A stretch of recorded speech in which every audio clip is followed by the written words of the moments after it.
ndashima Imana yongeye gusubira kwemera yuko mpagarara ngaha kuwa Mungu ntivyakunze yuko nza gusenga byarambabaje cyane turangije ya masengesho twarimwo kuwa Mungu umwana yarafashwe aragwara arandembana mwijoro ndamujana kwa muganga ndamujanye kwa muganga baramutera urushinge rw'ubushuhe bacambwira ati nta bipimo tumukorera uzoze ejo habona umwana ndamutahana buke yararemba nca ndamujana kwa muganga ndamujanye kwa muganga umuganga acambwira ati umwana afise malaria nyinshi cyane nta kindi nta n'imiti twomwandikira n'ibitaro ndavuga ati ariko gamana ubu nyene nje mu bitaro n'ibibazo ubona bindi mba nifitiye mugabo umuganga acambwira ati nta na kimwe humura ivyo bibazo ahubwo senga Imana gutabari gukiriza umwana ivyo bindi bibazo nibisanzwe ca ninjira ibitaro uko nyene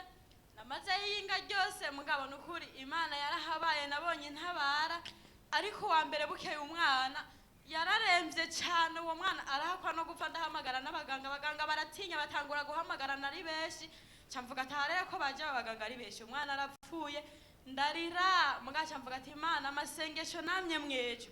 warabibonye ndaza umwana ntahaje baca batangura guhindura imiti bamvuga niyo bamuteye mbona bazana iyindi umwana bukeye kuwa kabiri yari yatanguye gutora mitende ivyo rero ndabishimiye Imana yumve ko ndayishimiye cyane nukuri naye nagiye kugwarira n'ahantu kure ariko Imana yo mwijuru nabonye imba hafi Imana nukuri ntiyigeze inta ivyo ndabishimiye ko nongeye guhagarara ngaha yumve ko ndayishimiye nkaba nagarukanye umwana ari muzima ihabwa icubahiro mwijuru ahiri ugushima kwanje kuyigereho amen ikindi nshimiye Imana rero emwe nukuri Wano jya musi nyene turangiza amasengesho ko hari amafaranga nyene twari twatoye envelope ya kamera hanyuma rero maze kuza satana gumanyosha amajwi neje hose aranyosha kubona nawe heruka kuva mu bitaro ubona hari ivyo ukeneye aha ayo mafaranga ntiworabuka yagura ikiniye mugo Imana yantabaye rero natsinze ayo majwi ndayishimiye no kuri iyo envelope ndayitanze ihabwa icubahiro yumve ko ndayishimiye ugushima kwanje kwaruka Imana bahezagira abavyumvise amen nukuri nivyoroshe gafaranga ntibyoroshe kare haleluya haleluya Imana ishimwe cyane amen nanje nje gushima Imana yankuye habi n'iminsi narindemvye naringwaye gose ndashima Imana kuba yarankijije yankuye ahantu habi nanje sinavuga nakimizo ubise gushima kwanje Imana ibaheza amashikuri Yesu yamugiriye neza nukuri Imana yarakoze Yesu nashimwe cyane nanje mpagurutse nshima Imana mwarabonye kwa Mungu kuntu mwongera yadusengeye ngake twadufukamye ngahe imbere jewe igihe kimwe nari ndyamye ari mu gatondo numva ikintu kindiye ku kuboko kirashikura hamwe numva umenga n'ubwenge buragiye ndahiga ico kintu kindiye ndamurika ni telefone ndagiga ndakibura kuma sasa twanyene numva ndiko ndariga hanyuma ivyo bitiwe nigira ngaho nyene nditekanira ariko sinarinzi yuko ari ikintu bandungikiye kugira kinge hama birangire mpfuye nayo ndashimira Imana n'ukuri yantabaye ikankura mw'ubwo bumara ico kintu canshizemo Imana yumve ko ndayikengurukiye yumve ko ndayishimiye ukuntu ishishikara kunyitaho ikangwanira ikambera amaso numvise gushima kwanje Imana amashimeshi kuri Yesu yamugiriye neza akamwimana wazi gushobora kuribwa n'umubuga hitupfa aho nyene Yesu nashimwe ndabasabye mukomera amashima nayo yemeye ko twatwibazina muyongera amashi mubike ko dukomera amashi abana b'abantu murakoze cyane nukuri naragize ibitero bidasanzwe Imana irabana nanje burya guhera mu 12 naraza mu bagwaye ku kirenge cyane ikirenge cy'ibubamfu bakansengera nkumva ndatoye mitende narahonyera nkumva imisumari none Imana itaburi kwibigenza biciye ku bakozi b'Imana na mungere wacu baransengeye ubu kuguru kurakomeye cyane singitambuka ngo numve ku misumari iri mu kuguru amashikuri Yesu ariko bazi gutambuka kumva imisumari ya Mana nyene ifise ingene ihindura ibihe yarafyonde yakabuto mu impera amashimana akabuto k'ijuru iragafyonda neza ugahitukira haleluya amen haleluya kandi amen nanje mpagaze ngaha nshima cyambere ndashimira Imana ko yangize umumama nukuri ico kintu ndagishimira ariko nimwe yikomera amashika mufashaga mwaba mama ariko je naheruka aba mama bakunda ama n'ukuri ndashima imana mpagaze ngaha nshima ibyo imana yankoreye ku bwanjye ntacyo nabona nari gukora n'umugabo wanjye n'ukuri twari twananiwe twebwe twarubatse inzu iyo nzu tuyubaka imvura itanguye iyo nzu n'ukuri birabura ukuntu twoyisakara biranka pe gushika naho umugabo abura akazi k'ikiyeri ndavuga ati none gamana tugiye kubaho gute ariko ndashimira imana ntiyigeze iduta muri ivyo bihe ntitwabura ico dufungura n'ukuri twarabona abantu batwitayeho nkavuga ati imana ntuhabwe icubahiro iyo nzu turayubaka kugera nino saha nuno munota inzu tuyimukiyemo mu kw'icumi ico ndagishimira imana nca nibuka mwongera avuga ngo mu kw'icumi ngo abantu ngo bafise amazu yabo ngo bazoba bayinjiye mu izina rya Yesu nanje ndashima imana ko imana yanyishuye imana imaze kunyishura twararose amabati y'icumba kimwe iyo nzu turayisakara icumba kimwe umuntu yari yaduhaye inzu acara atwirukana atanu umuryango uriko ndavuga ati none gamana ibi bintu uremeye tugende kuba mu nzu itugaye ndavuga ati nta kundi ndabwira umugabo ati hogi tugende mu izina rya Yesu imana izoturinda twaragiye ubu iyo nzu iyindwi igize gatatu tuyibaye mu itugaye ndashimira imana ko atari imbwa ikakaza nukuri ivyo numva mwofasha mukampera imana amashi kuko si bya bose nukuri ico numva nogishimira imana gose hama naraje nitura umwungere wacu nukuri ndamuha umutwaro aransengera nukuri ico yakoze yarakoze imana izi kumpera umugisha hama imana izi kumpera umugisha mu vyawe no mu banyu hama nukuri hari ico yamfashije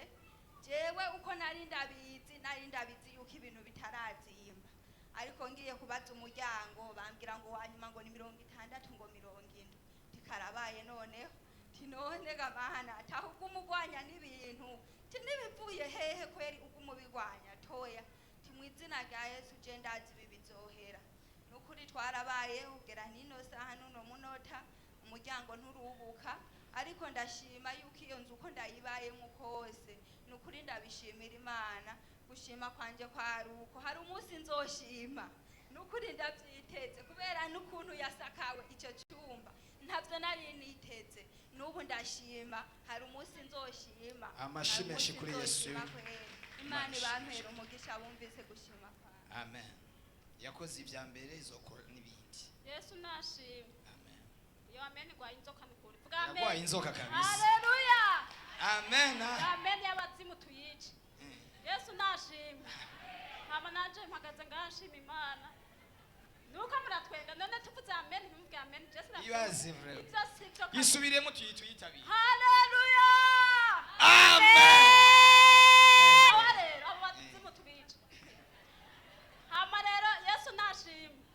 nanje nukuri mpagaze ngashima imana hari bitangaza bikomeye imana yankoreye muko kwezi guheze uyu mwana yaragwaye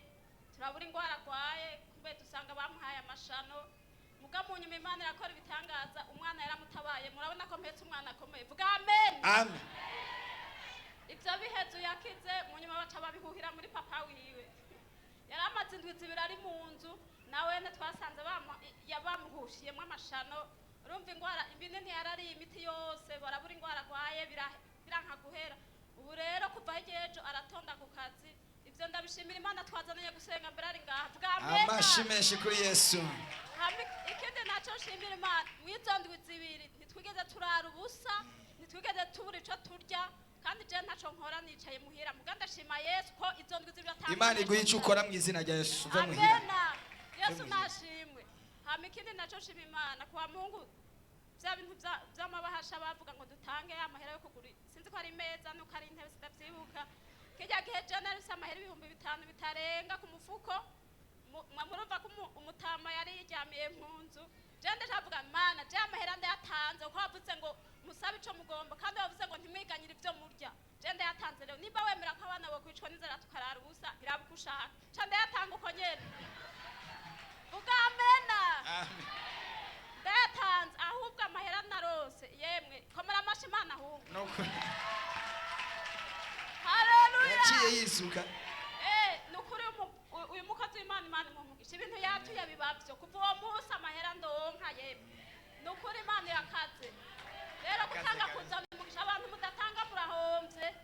mbariri ibihumbi bitanu n'ukuri vyampaye amahera menshi mwiyindi Ya. ivyo ndabishimiye imana yo mwijuru mve ko ndayishimiye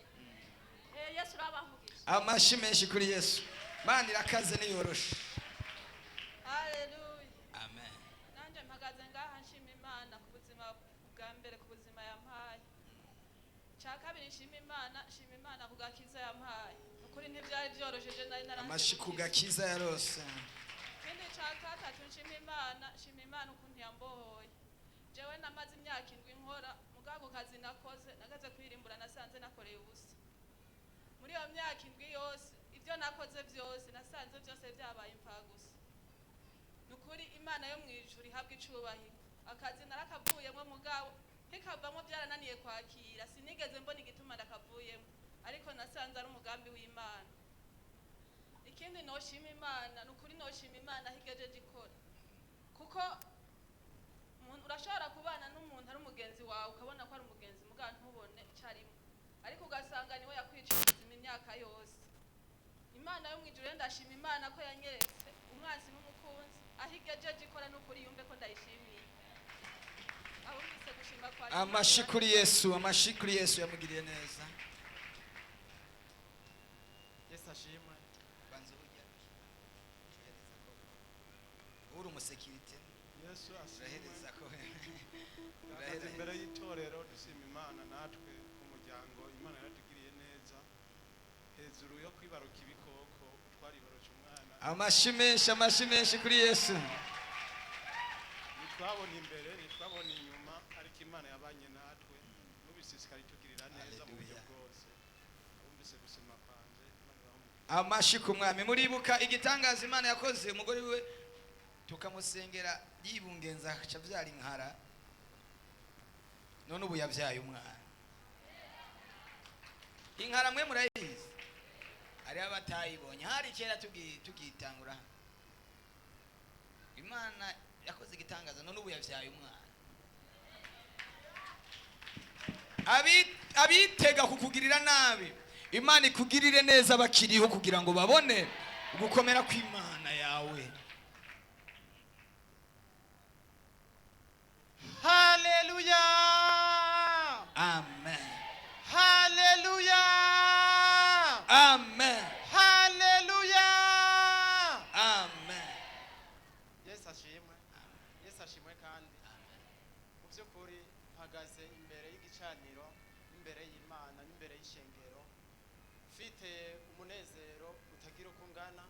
kuba nshoboye gusubira guhagarara imbere yanyu mu by'ukuri ukwezi kw'icumi kwararangiye ntashoboye guhonyora ngaha ni kuvuga ko jewe byabaye ibikorwa by'Imana ni nk'uko ubu namwe mugandaye Imana yaranzuye inkura ku cyobo none uyu mwanya ndi muzima dukomere imana amashi yamuzuye ikamugirira neza murakoze cyane ni kuvuga hari itariki 9 nari mu mahanga ngiye ku kazi hanze y'igihugu ndasezera umuryango n'umubosi ndamubwira ko ngiye ku kazi ariko icabaye maze gushika muri ico gihugu ngire shike ku kazi naciye nyuruzwa bamaze kunyuruza hari merekredi le 9 hari merekredi baranyuruza n'umukozi wanje twari kumwe uwo munsi nyene le 9 ni kuvuga ko twaciye tuja muri prison mu gihugu atari ciwanyu baci badushira muri prison novuga ko ari nka documentation sinzi kuko hari muri chambre noire ahantu ndashobora kubona ko bwije canke ko bukeye nukuri muri iyo prison Imana narabonye ikiganza c'Imana kuko maze kwinjirayo hari mu masezero ubwanje siniyakiye narabanjije ndatwenga kagatwengo nyene nawe kumubabaro ndabaza Imana yiswe ni jewe ndi ngaha ariko haraza irindi jwi muri jewe rirambwira uti none uri kuburanya Imana tahubwo shima nca ndafukama ndasenga muri iyo prison ndasenga avuga ati Mana uyu munsi wari uwuzi kuva je ntaravuka ndashaka ko uyu munsi ubana nanje kandi wigaragaze ko yakuriye imana. Uwo twari kumwe umupapa muzima yararize kujya k'umwana ararira kuko ntiwamenye umwanya, ntiwamenye iki kugira umenye ko ari ku mutaga hariho plafo yatobotse warabiramwo nka kariya gatoboro kari kwibati ukabona umuco bwa kera. Ni kuvuga ko ntibyari byoroshe na gato. Nije nakomeza uwo wundi maze kumukomeza ati ihangane nizerera muri Kristo Yesu, nitwaharara uyu munsi ejo tuzotaha. Ubwo yumvise ejo tuzotaha agatekanye. Je nanje ku bwanje nkaca nja ku ruhande nkaririra Imana kuko wene namukomeje yahoze, ariko nanjye nkaca ngenda kuririra Imana ku ruhande. Mu by'ukuri twamazeyo iminsi 8, mvuga iminsi 7 y'amajoro 7 n'imirango 8. Iyo prison nta vyo kurya ntaki, ndashima Imana yabanye natwe muri iyo minsi 8 dutunzwe n'amazi, ataco kurya, ataho kuryama. Ni kuvuga amajoro 7 wicaye hasi ku isima ntivyari vyoroshe na gatonya, uryama hasi ku isima ntivyari vyoroshe. Mu vy'ukuri narafukamye ndasenga Imana ndayisaba, namba hariho ico nakoze kikakunezera ndakwingize kimvuganire muri uno mwanya. Narayiririye yaranyumvise. Mu vy'ukuri nogira ko namwe ndabashimira, burya amasengesho mwayakoze ndi muri prison kandi nanje yarashitseko. Yesu abahezagire cyane. Amen. Ego ndiko ndaca ku mayange ko nibirebire cyane sinobivugira ngaha ngo bihere umwanya uwo bari munini. Ni kuvuga ko bimaze kugenda gutyo Imana yarampujije n'umwe mu basirikare bari bafungiwe aho hantu, kuko prison twarimwo yari y'abacriminel. Si uri umusirikare wishe umutegetsi wa leta canke ukagurisha inkoho canke ugahimukira igisirikare, zari izo dosiye gusa zaba ziri muri iyo prison. Baca badushiramwo natwe muri iyo dosiye, ariko nagiye kugira gutya mbona umusirikare aje haruhande yanje amvugishije Ikirundi, sinashoboye kubitaho. Ndamwishura mu rurimi rw'iwabo aranyankira ati vuga Ikirundi. Mpeze ndamuvugisha Ikirundi, numva umutima ndaremye. Samedi niho uwo musirikare bamurekuye, cangerageza ndamwandikira agakete kuko muri iyo minsi estoma vraiment yarampakije haba yahimana. Abaraho barakugurira imiti ariko umuti wa estoma ni gufungura. Nararya imiti yo kwa muganga ariko ntariko ndafungura. Aho nabandi ko ndayitera doplisi. Cyo ndatabura agakarto bampayemwe imiti